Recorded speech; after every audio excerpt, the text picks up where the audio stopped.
What are we doing if we ain't moving? Hello everybody, welcome back to Beanie Talks 56. If you're new here, welcome to Beanie Talks. I'm so thrilled that you decided to come. And if you like what you watch in this video, make sure to subscribe to this channel because we have a new Beanie Talks every single week. Now guys, I'm gonna be honest with you, it is so hot outside and it's like way hotter in this room upstairs, so I kinda don't wanna wear a beanie, but I do have this. This is our beanie mascot. Have anything to say? I have been living with this crazy lady for 3 years. Someone please help me. So, this is our last episode in our Vibe series. And since this is our last episode, we are going to dive deep into this last emotion. Last week, the amazing Carlos talked about fear. Jesus is bigger than our fear. Our fear causes us to lose hope, and following Jesus means living through some storms. Jesus helps us to control our emotions like fear. Now, on that note, let's dive in, and I want to ask you this question. What would you do if you knew you would never get caught and there would be no consequences? You might want to keep that one in your head, just to avoid any scandals. As humans, we think wild thoughts, but I don't need to get into that today. Monitoring our emotions may have a lot to do with the way we were raised and the kind of household we grew up in. Some people never really learned how to properly handle their anger, fear, or guilt, but knowing how to monitor them is so important because it affects everyone else. King Solomon in the Old Testament says, "Above all else, guard your heart, for everything you do flows from it." Guard your heart because that is where everything comes from. Digging deeper, whatever trauma, emotions, thoughts that are inside you are going to come out. We all have issues, and I'm pretty sure every single one of you can think of something that you've done or said that no one else is allowed to know about.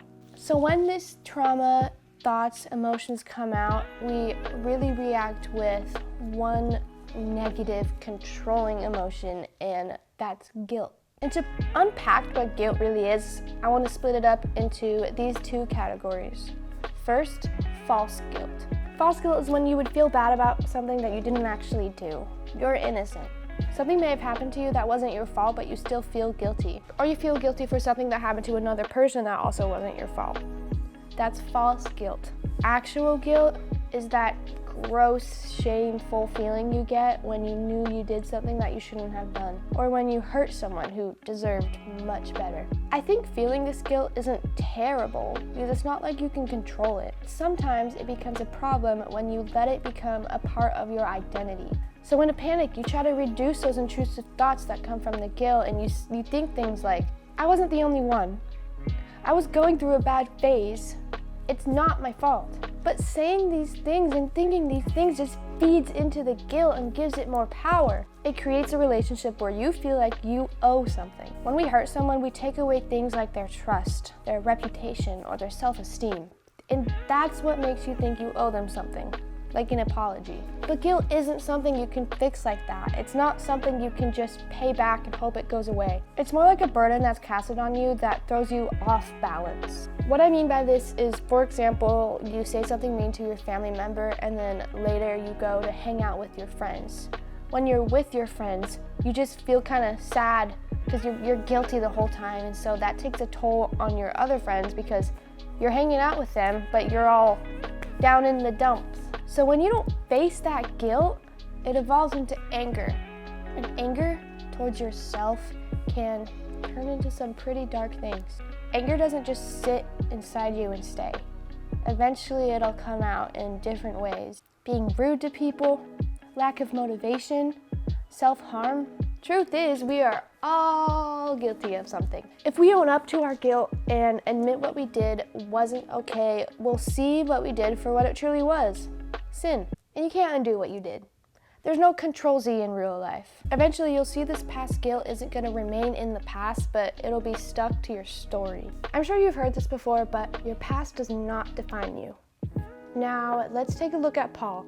In his early parts of his life, he was known as Saul, and he sought down followers of Jesus to have them killed imprisoned, or tortured. Not only was he letting this happen, but he was making this happen. But soon enough, Paul became a Jesus follower and started to spread his word, but his past was still with him. There's no question that he dealt with regret and guilt knowing what he had done, and remembering the faces of the people that he had ruined. But Paul didn't try to hide from this. He told his story. Here is what part of his letter he wrote to Christians says. Therefore, there is now no condemnation for those who are Christ Jesus, because through Christ Jesus, the law of the Spirit who gives you life has set you free from law of sin and death. In other words, he's saying that there is freedom in opening up to God. And Paul goes on to say, for what the law was powerless to do because it was weakened by the flesh, God did by sending his own Son in the likeness of sinful flesh to be a sin offering. Because of Jesus, guilt doesn't have to be the boss of you. You and God knew what you did was not okay. You both see that. But God doesn't see you that way anymore. So now it's your job to not see yourself that way. And Paul wraps up the thought by saying, and so God condemned sin in the flesh in order that the righteous requirement of the law might be fully met in us, who do not live according to the flesh, but according to the Spirit. The relationship between you and God is guilt-free, and it is guilt-free because of what Jesus did for you on the cross. He took the guilt on himself, so now you're free. So if you've been spacing out this whole time or you're confused, I just want you to take away this. You are no longer allowed to condemn yourself. Guilt is not the boss of you. You belong to God. So when you hear that voice of shame, just know that that is not who you are anymore. You're no longer allowed to condemn others. Jesus has done the same thing for your guilt that he has for others. You don't get to judge or hate on them for it. And you're free to make things right with the person you hurt or who hurt you. This step is so difficult, I know. It feels like you would never be able to forgive them or be forgiven in a million years. But ask God for forgiveness and try to make things right with that person. And if someone came to mind while you heard this, it's a sign. Go make things right with them. Me, along with all the other leaders at eYouth, are here to talk to you. You can DM me or the eYouth Church Instagram, or see us in person on Wednesday or Sunday morning.